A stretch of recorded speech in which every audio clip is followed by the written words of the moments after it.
اپنی زندگی میں اللہ کی مدد کی طرف بڑھیں، مالک کی مدد کا حصول اختیار کرنے کی کوشش کریں، اللہ کے ساتھ اپنے آپ کو جوڑیں۔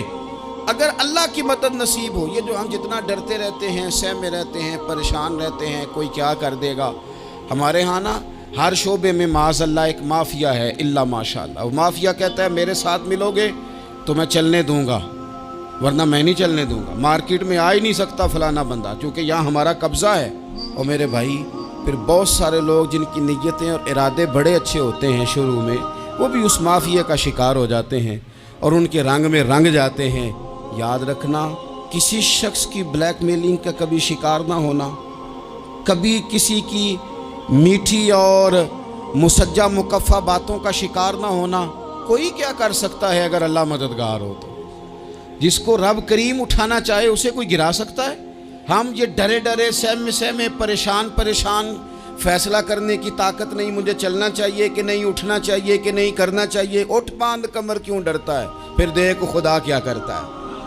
حضرت عبداللہ ابن عباس فرماتے ہیں میرے نبی پاک علیہ السلام نے میری تربیت فرمائی، حضور نے میری تربیت فرمائی، اور محبوب پاک علیہ السلام نے فرمایا عبداللہ یاد رکھنا، یہ نوجوان دوست میری بات لکھ لیں، پریشان لوگ میری بات لکھ لیں، جن کے پاس قوت فیصلہ نہیں وہ اس بات کو لکھ لیں۔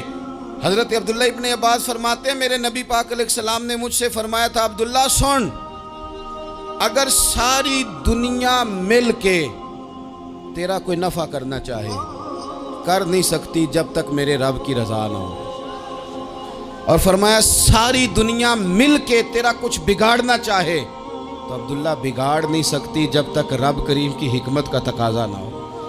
لوگوں سے ڈرنا، لوگوں کی طرف دیکھنا، ماحول دیکھ کے اپنے راہ کا تعین کرنا، ہر بندے کے خیالات کے مطابق ڈھلنے کی کوشش کرنا، فلانا نہ ناراض ہو جائے، فلانا نہ ناراض ہو جائے، وہ جس نے ہونا ہو جائے، بس رب رسول ناراض نہ ہو۔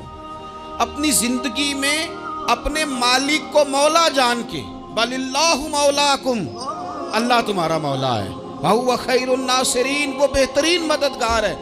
توجہ جب بھی کریں رب کی جانب کریں، اپنے دل کا قبلہ درست رکھیں، سوچوں کے زاویے سیدھے رکھیں۔ میرے بھائی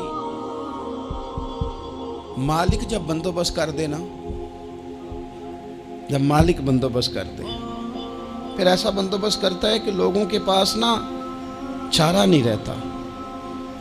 حضرت مریم رضی اللہ تعالی عنہا پاک باز تھیں، مسجد میں رہی تھیں، پر مالک کی حکمت کے تقاضے بڑے عجیب ہے نا۔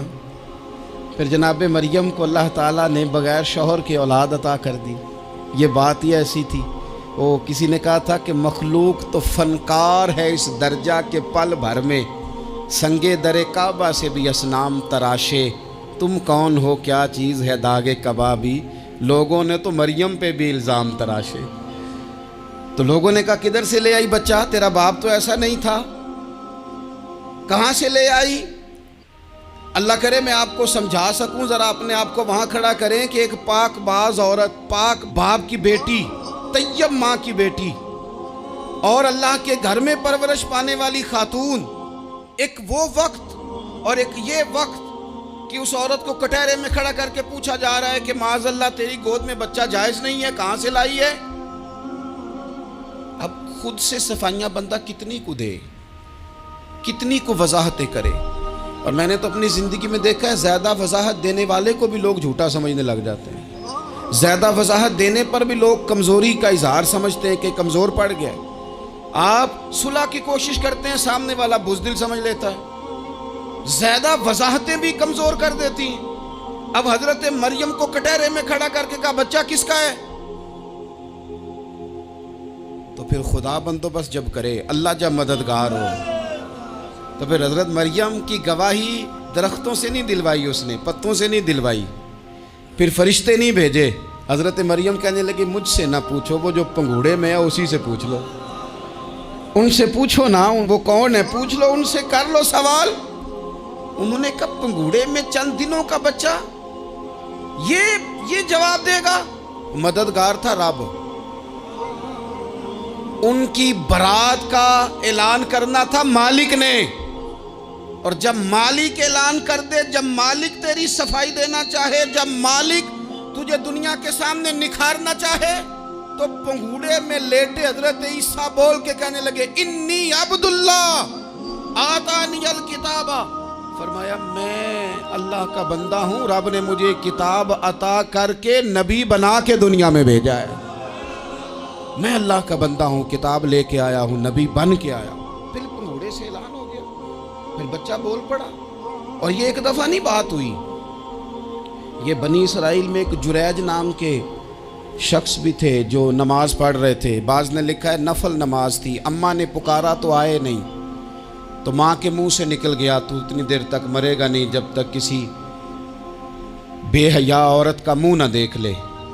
تو وہ عبادت گزار تھے، لیکن لوگوں نے ان کی عبادت، ریاضت، پرہیزگاری کو نہیں دیکھا، بس ایک عورت کو بھیج کے الزام لگوا دیا۔ وہ عورت آیا جایا کرتی تھی، اب آ جاتی ہیں عورتیں، مسئلہ پوچھنے کی نیت سے بھی آ جاتی ہیں۔ ماحول میں کچھ جگہ ایسی بھی ہیں جہاں عورتیں دم کرانے کے بہانے آ جاتی ہیں۔ وہ خاتون آتی جاتی تھی اس خانقاہ پہ، آستانے پہ، یہ بخاری میں موجود ہے۔ پھر اس نے کہا میری گود میں جو بچہ ہے یہ انہی کا ہے۔ مجھے پتہ ہے کیسے بندہ وضاحت دے، حالات خراب ہو گئے، لوگ کٹیا جلانے لگے، ماحول اور طرح کا بن گیا۔ میرے نبی پاک علیہ الصلوۃ والسلام فرماتے ہیں پھر اس رب کے بندے نے کہا مالک تو کریم ہے، تیری مشیت کا تقاضا آیا جو میری ماں نے جملے بولے تھے، پر اب میں وضاحت دینے کے قابل نہیں رہا، اب تو ہی کرم کرے گا تو دروازہ کھلے گا۔ تو وہ چند دنوں کا بچہ پنگوڑے میں بول کے کہنے لگا میں اس درویش کا نہیں، میں تو فلانے چرواہے کا بچہ ہوں، وہ جو بکریاں چراتا ہے۔ رب کی مدد کو پکاریں، اپنے ساتھ اپنے مالک کی مدد کو شامل کریں، تھوڑے رزق پر بھی گزارا اچھا ہونے لگ جائے گا۔ سارے لوگ آپ کو گرانے کی تدبیریں کر رہے ہوں گے اور مالک آپ کو عزتیں عطا فرما دے گا، اس کی بارگاہ سے حکمت کا تقاضا اور ہو جائے گا۔ ہم نے ساری زندگی لوگوں کو راضی کرنے میں گزار دی، ساری زندگی بڑھاپا آ گیا بچوں کو پالتے، اور بچوں نے آخری عمر میں کہہ دیا ابا اگر کوئی ڈھب کا کام کر لیتے تو آج ہمارے دن بھی پھر نہ جاتے۔ ساری زندگی گزار دی بہن بھائیوں کو راضی کرنے میں، ساری زندگی گزار دی ذمہ داریاں اٹھانے میں، ان کو 99 دفعہ دیا، ایک دفعہ نہیں دیا تو انہوں نے کہہ دیا تو نے تو کبھی دیا ہی نہیں، تو تھا ہی نہیں۔ ساری زندگی محلے داروں علاقے والوں کو راضی کرنے میں گزار دی۔ اور میں نے ایسے لوگ بھی دیکھے دین کے لیے وقت گزارا، لیکن جب بڑھاپے میں دانت کام نہ کرتے تھے تو وقت کے مفتیوں کو بھی مسجدوں کی کمیٹیوں نے کہہ دیا اب آپ کی سمجھ نہیں آتی، ہم نے خطیب کو یور رکھنا ہے، نہ دیکھو دنیا کی طرف، دنیا رلا دیتی ہے، نہ راضی کرو بندوں کو، بندے تھکا دیتے ہیں، نہ پیچھے بھاگو ہر وقت دنیا داروں کے، یہ انسان کو کمزور کر دیتے ہیں۔ وہ تو کریم ہی بڑا ہے، 2 آنسو زمین پر بعد میں گرتے ہیں، بندے کے گناہ سارے پہلے معاف فرما دیتا ہے۔ اللہ کی مدد کا حصول، اپنے مالک کی مدد کی طرف بڑھنا، آپ کو بدر کی جنگ بھی یہی درس دے گی، آپ کو احد کا میدان بھی یہی سبق دے گا، فتح مکہ بھی یہی سبق دے گا۔ میرے دوستو جب رب مدد فرمائے، جب اللہ مددگار بنے، دوستوں سے ایک بات اکثر کرتا ہوں، میں کہتا ہوں کہ جتنے درد سے آپ امیر کو اپنی کہانی سناتے ہیں نا، اور جس طرح آپ کے آنسو بات کرنے سے پہلے گر جاتے ہیں کہ غریب ہیں، بچیاں ہیں، کاروبار نہیں، او میرے سنگیو، اس سے آدھے آنسو اپنے رب کی بارگاہ میں بکھیرو، اس کے حضور عرض گزار ہو جاؤ، اس سے طلب کرو۔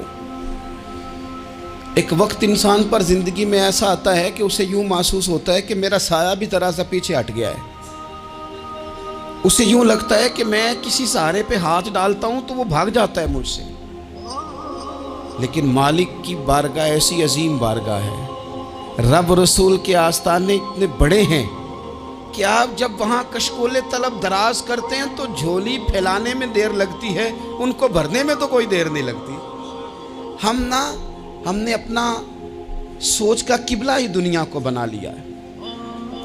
یہ جو اللہ والوں کی مدد ہے یہ تو اللہ ہی کی مدد ہے، لیکن یہ جو سیٹھوں کی طرف توجہ کرنا، نوابوں کی طرف توجہ کرنا، دنیا داروں کی طرف توجہ کرنا، اور اپنا مزاج اس طرح کا بنا لینا، یارو گردن کو جھکا دیتا ہے خیرات کا پتھر۔ جہاں میں مانگنے والوں کے سر کبھی اونچے نہیں ہوتے۔ اور اقبال کہتے ہیں غیرت ہے بڑی چیز جہان تگ و دو میں، پہناتی ہے یہ فقر کو تاج سردارا۔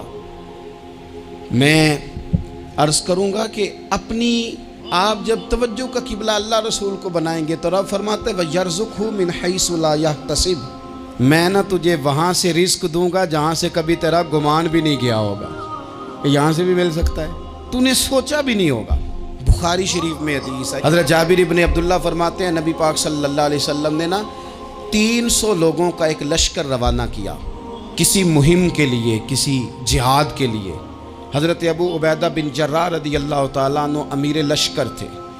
فرماتے ہیں غربت اتنی زیادہ تھی، بھوک اتنی زیادہ تھی کہ ایک ایک کھجور دن میں ایک وقت کھانے کو ملتی تھی، اور کچھ دن ایسے آئے کہ اب کھجور بھی نہیں مل رہی۔ فرماتے ہیں اتنی زیادہ بھوک لگی مجاہدین کو، 300 بندہ پتے کھا کے گزارا ہونے لگے۔ یہ بخاری میں موجود ہے۔ آپ فرماتے ہیں کہ دریا کے کنارے ہمارا پڑاؤ تھا، ٹھہراؤ تھا، جب بھوک سے نڈھال ہو گئے نا، وَيَرْزُقْهُ مِنْ حَيْثُ لَا يَحْتَسِبُ، اللہ وہاں سے روزی دیتا ہے، گمان بھی نہیں ہوتا۔ فرماتے ہیں ایک مچھلی اللہ تعالیٰ نے دریا کے کنارے بھیجی، فرماتے ہیں وہ تھی تو مچھلی پر پہاڑ جتنی تھی۔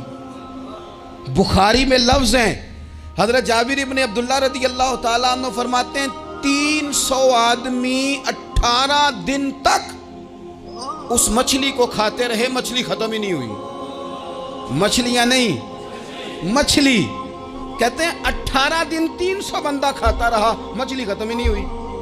اور فرماتے ہیں کہ اس کی ہڈی نکال کے، کانٹا کہیں گے آپ اپنی زبان میں، کہتے ہیں وہ نکال کے نا تو اس کو کھڑا کیا نا جب، تو اونٹ کجاوے سمیت اس کے بیچ سے گزر جاتا تھا، 2 اس کے کانٹے جوڑے۔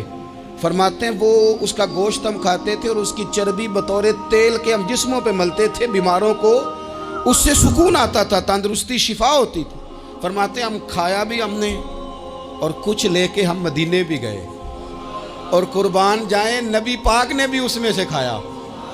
ہم نے عرض کی حضور یہ معمہ کیا ہے، یہ ماجرا کیا ہے؟ تو محبوب نے فرمایا تمہارے پاس غذا نہیں تھی، رب نے تمہارے لیے بندوبست کیا ہے، اللہ نے تمہیں دیا ہے۔ مکان شروع کر لیا، ایک صاحب نے وہ مکان بنانے لگے، آپ وہ حساب لگا رہے ہیں، کہتے ہیں میرے پاس اتنے پیسے ہیں، اتنے میں نے فلانے دوست سے کہنا ہے اس نے دے دینے، اتنے فلانے رشتہ دار سے کہنا ہے اس نے دے دینے، اتنے فلانے سے کہنا ہے اس نے دے دینے۔ یہ ساری کاپی بنا کے مکان شروع کر لیا۔ جو روز کہتا تھا نا کوئی حکم ہو جاتے دسی، سب سے پہلے اس کو کہا میاں پیسے چاہیے دین، وہ کہندا ہو کل ہی منڈا ٹوریا ہے، کدے تو پرسوں دس دا تے لب جانے سن۔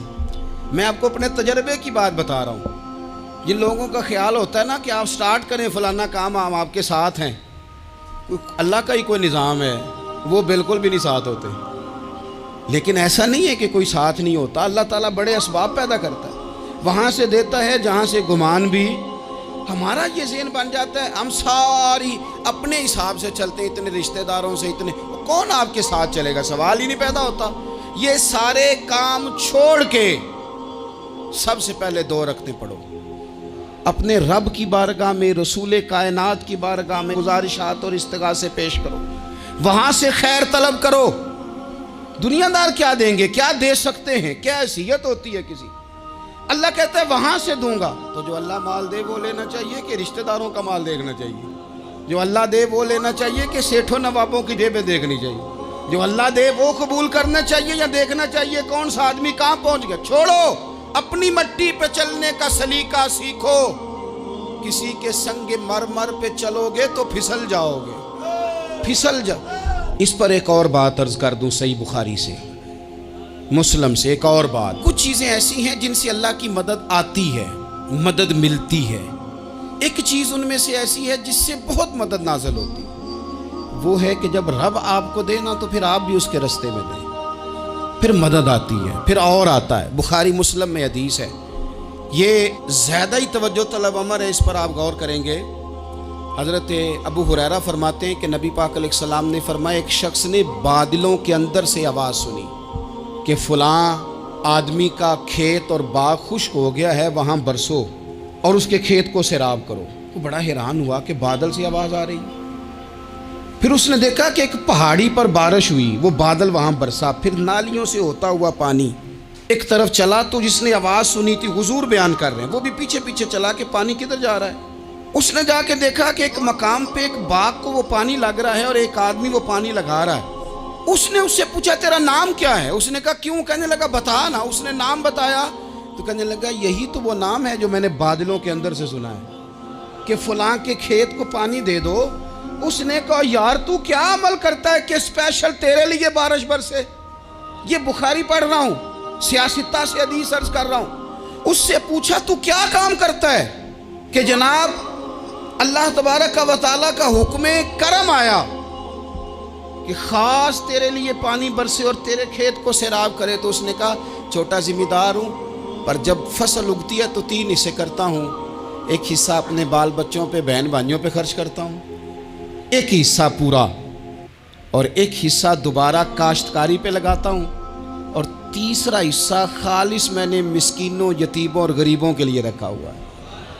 وہ جو تیسرا حصہ اللہ کرے آپ سمجھیں، وہ رب کے بندوں پہ تیسرا حصہ خرچ کرتا ہے نا، تو کریم مالک نے فرمایا جہاں سے غریب کا حصہ جاتا ہے وہ کھیت خشک نہیں رہنا چاہیے، وہ جہاں سے مسکین روٹی کھاتے ہیں وہ خشک نہ رہے، جہاں سے یتیموں کو کچھ آتا ہے کہیں اس کی فصل رہ نہ جائے۔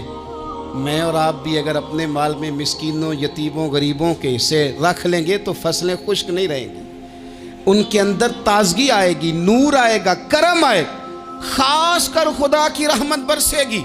مدد اللہ سے چاہیں، اپنی توجہات کا مرکز رب رسول کی ذات کو بنائیں، پھر آپ محسوس کریں گے کہ بڑی جلدی اللہ تعالیٰ کی مدد آنے لگی ہے۔ کبھی آپ صرف کہہ دیں نا میرا رب میرے ساتھ ہے، اس لفظ میں اتنی طاقت ہے کہ دشمن ویسے زہر ہو جاتا ہے۔ زندگی میں کسی سے بھی لڑائی ہو اچھی طرح سوچ لیں کہ اللہ اس طرف ہے یا اس طرف ہے۔ اگر آپ زیادتی پہ ہیں تو پھر رب مظلوم کی جانب ہے۔ اگر اللہ کی مدد آپ کے ساتھ ہے تو دنیا کی کوئی طاقت آپ کو گرا نہیں سکتی، اور اگر آپ مظلوم کے مقابلے میں ظالم بن کے آپ کھڑے ہو گئے ہیں اور آپ نے رویہ وہ اختیار کیا ہے کہ جس میں مدد نہیں آئے گی، تو پھر یاد رکھ لیں کہ آپ کوئی بھی ہیں، کہاں بھی ہیں، آپ کمزور ہیں۔